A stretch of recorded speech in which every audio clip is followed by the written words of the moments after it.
नमस्कार। मैं हूं अमर और आप देख रहे हैं सोच अमर की। यहाँ हम उन मुद्दों पर बात करते हैं जिनके बारे में सोचते तो हैं, लेकिन खुलकर कम बात करते हैं। तो चलिए एक नए नजरिए से इस वीडियो की शुरुआत करते हैं। जैसा कि आप सबको पता है कि बिहार विधानसभा इलेक्शन की वोटिंग खत्म हो चुकी है और 14 नवंबर को इलेक्शन का रिजल्ट आने वाला है। बस मैं आज यूं ही सोच रहा था कि पता नहीं कौन सी पार्टी सत्ता में आएगी, जनता किस पार्टी को सत्ता सौंपेगी, अगले 5 साल में क्या विकास के मुद्दे होंगे। तो मेरे मन में बस ऐसे ही एक सवाल आया कि आखिर बिहार विकास में इतना पीछे क्यों है। क्या यह सवाल कभी आपके मन में आया है? अगर आया तो प्लीज कमेंट जरूर करें। जब एक ही पार्टी सालों साल सत्ता में है, फिर भी बिहार में बदलाव क्यों नहीं हो रहा है? मैंने सोचा क्यों ना इस बहुत इम्पोर्टेंट मुद्दा है, क्यों ना इस पे वीडियो बनाया जाए और आप सबके साथ शेयर किया जाए।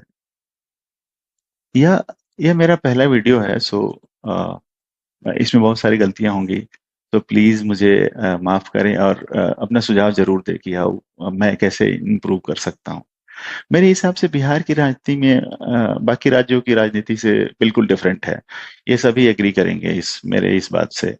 जैसा हम सब जानते हैं कि लालू यादव के करीब 15 साल और नीतीश कुमार के लगभग 18 साल में रहने के बाद भी बिहार दूसरे राज्यों के मुकाबले बहुत पिछड़ा हुआ है।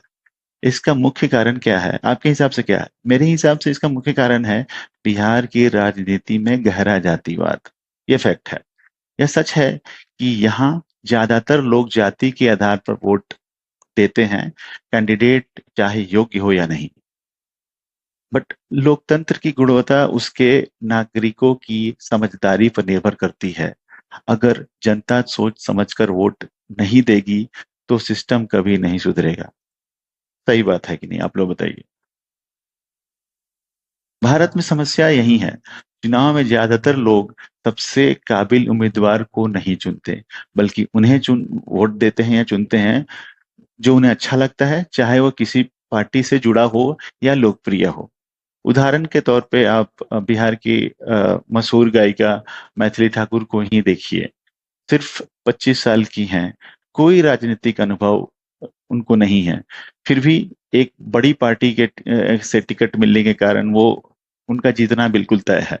क्योंकि वोट ज्यादातर लोकप्रियता, जाति या पार्टी के आधार पर पड़ता है, काबिलियत पर नहीं। अब सोचिए, अगर कोई ईमानदार कैंडिडेट उनके खिलाफ लड़े लड़े या लड़ता है तो उसका हारना तय है, क्योंकि वोट लोकप्रियता पर पड़ता है, काबिलियत पर नहीं। ऐसा बहुत केस में होता है। ऐसे कई उदाहरण हैं। कुछ लोग योग्य होते हुए भी हार जाते हैं, तो कुछ बाहुबली या कम अनुभवी लोग चुनाव जीत जाते हैं। और हम उम्मीद करते हैं कि सिस्टम बदल जाएगा या शासन अच्छा होगा। जैसा कहा गया है, बोया पेड़ बबूल का, आम कहाँ से होए। इस मुहावरा से अगर आप सहमत है तो प्लीज कमेंट करें। मेरे हिसाब से हमारे देश के नेता हाथी की तरह होते हैं। उनके दिखाने के दांत अलग होते हैं और खाने के दांत अलग। चुनाव के टाइम में वो दिखाने के दांत को दिखाते हैं, और जब जीत जाते हैं तो वो खाने के दांत से काम करते हैं, जो कि जनता को दिखता ही नहीं है। अगर इस बात से आप सहमत है प्लीज कमेंट करें। अगर हम इसी सोच से नेता चुनेंगे तो अच्छे, ईमानदार और काबिल लोगों की उम्मीद कैसे कर सकते हैं? समझदारी से वोट देंगे तभी देश में सकारात्मक बदलाव आएगा, नहीं तो नहीं आएगा। आज भी बहुत सारे लोग जाति, धर्म या भावनाओं के आधार पर वोट डालते हैं। आप सब सहमत हैं कि नहीं, बताइए। तो सवाल यह है कि बिना सोच बदले क्या हम लोकतंत्र की मजबूती बना सकते हैं? तो आप क्या सोचते हैं? ऐसा नहीं कर सकते। सोच बदलेगा, समाज बदलेगा। क्या हम अपने वोट का इस्तेमाल और ज्यादा जिम्मेदारी से नहीं करना चाहिए? अपनी राय जरूर कमेंट में बताएं। अगर आपको यह वीडियो सोचने पर मजबूर करता है तो इस वीडियो को लाइक करें, कमेंट करें और सब्सक्राइब करना ना भूलें।